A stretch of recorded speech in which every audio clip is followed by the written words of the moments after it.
talked about part of this game is David Beckham going up against his old team, and we have plenty of specials around that. But first of all, tell me what the match odds are looking like. It's very tight here, Nicola. It's the first leg of the last 16. 9-5 AC Milan, 8-5 Manchester United, and 21-10 the draw. So even the prices will tell you that it's going to be close. It is a big game for David Beckham. He hasn't been a regular with AC Milan since he's moved back there on loan until the end of the season, but I have a funny feeling that he'll play this game because he knows so much about Manchester United, and I think he will be key to AC Milan's chances over the two legs. I don't know how to split these two sides at the moment. AC Milan have fallen off the pace in Serie A. I think they're 12 points behind their neighbours Inter.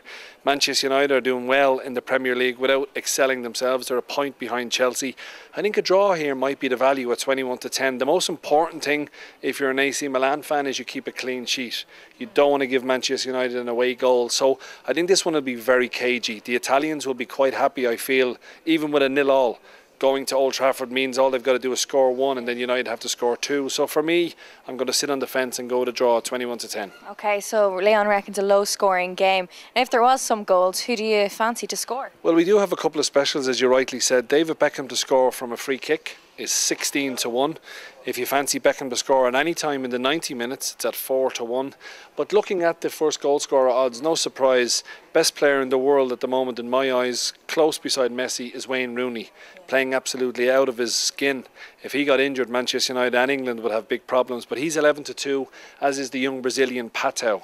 He normally plays on the right side for AC Milan, but I think he'll play a more of attacking role in this game. So they're the favourites at 11-2, and I wouldn't advise anyone to go away from those two players. They're the main men for both sides. Okay, now one other special we have is Paul Scholes and Beckham to swap shirts, and 7-2. Do you think that would be worth a little flutter? Yeah, well, I mean, Scholes and Gary Neville were Beckham's best two friends throughout his Manchester United career. Gary Neville was his best man at his wedding. He's at 6-1. So maybe, you know, the best man, although Gary Neville mightn't be playing. So you've got to try and work out, will Scholes play? Probably has a bigger chance of starting ahead of Gary Neville now that Ryan Giggs is injured. So Scholes deserves to be favoured at 7-2. But I have a feeling Beckham, even if Neville doesn't play, will go over and swap shirts with Neville. So I would be going for Neville at 6-1. Okay, the next game we're going to talk about is Porto Arsenal. Is the Incredible Hulk going to go on and score a hat-trick and make an impact? Well, I'll tell you, he's been scoring an awful lot of goals for Porto, and Arsenal will need to keep a close eye on the Hulk. Big game for Gallas and Vermaelen. They were a little bit weak, I felt, against Chelsea and Manchester United. They done better against Liverpool, but Liverpool didn't pose too much of a threat, in all honesty. So they're going to have to keep an eye on the Hulk. But a big plus for Arsenal is Nicolas Bentner coming back into the side. He gives them that extra dimension up front instead of trying to play Arshavin or an Eduardo or a Rosicky. They're all similar players. Bentner is a big target man, so if you have to go long, at least you've got somebody who can hold the ball up, and I think that will help Arsenal away from home. The key for Porto again is to try and keep a clean sheet, but I can't see them doing that. I think Arsenal will score, and I think Porto will also score. So I think a score draw for me will be the way I would go. The betting reflects that they're very tight together.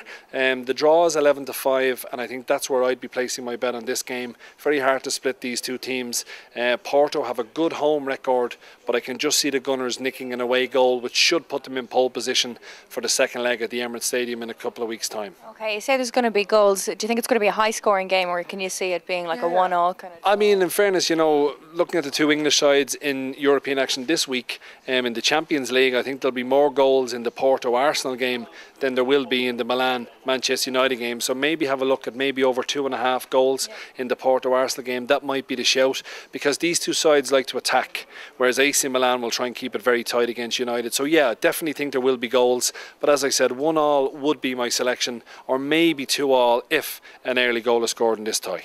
Okay, well, that's Leon's Champions League predictions, a week of draws, he reckons. Let's hope he's right.